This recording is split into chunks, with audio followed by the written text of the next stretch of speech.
When it comes to having your blood drawn for your thyroid labs, timing is critical. I bet you've never heard that before.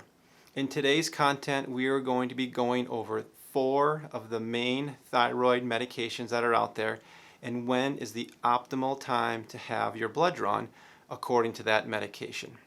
If you find value in today's content, I encourage you to share this with a loved one.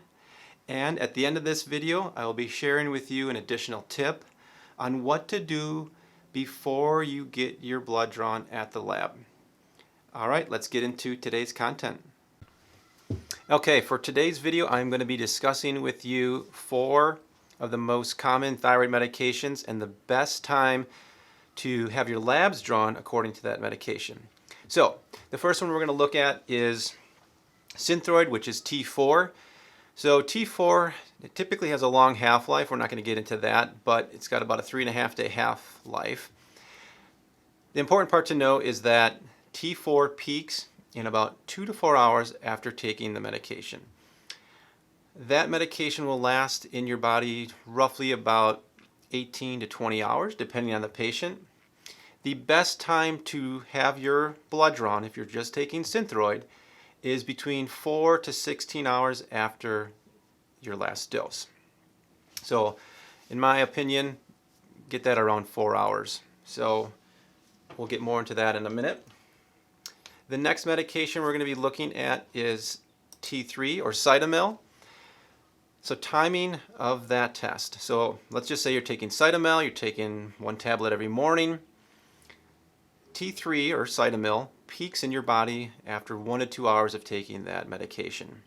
It'll last between 4 to 6 hours in your system, and the best time to have your blood drawn if you're just taking T3 is about 2 to 4 hours after your last dose.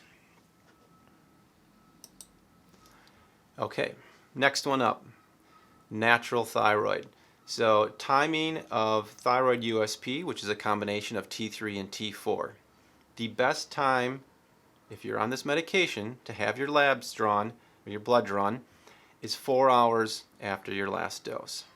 So, last medication here.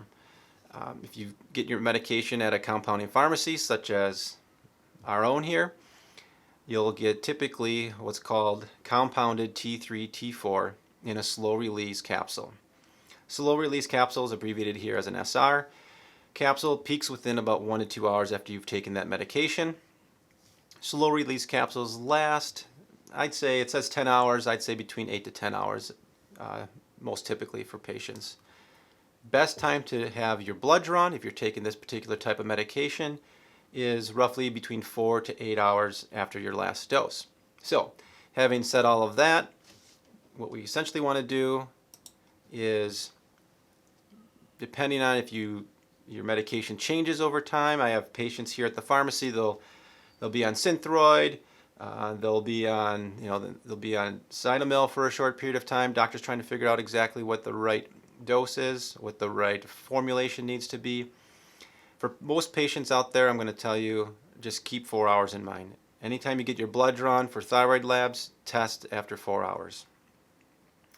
If labs are drawn 24 hours or more since your last dose, your thyroid labs are essentially reporting what your own body's making. It's called, endogenous hormone production. So I encourage you to not wait an entire day to get your blood drawn or skip your dose essentially that day because we're not seeing the value of your medication. We're just looking at what your body is producing. So thank you for tuning in. Have a great day.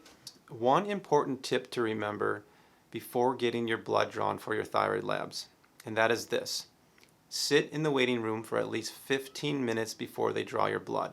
This is so important because of cortisol.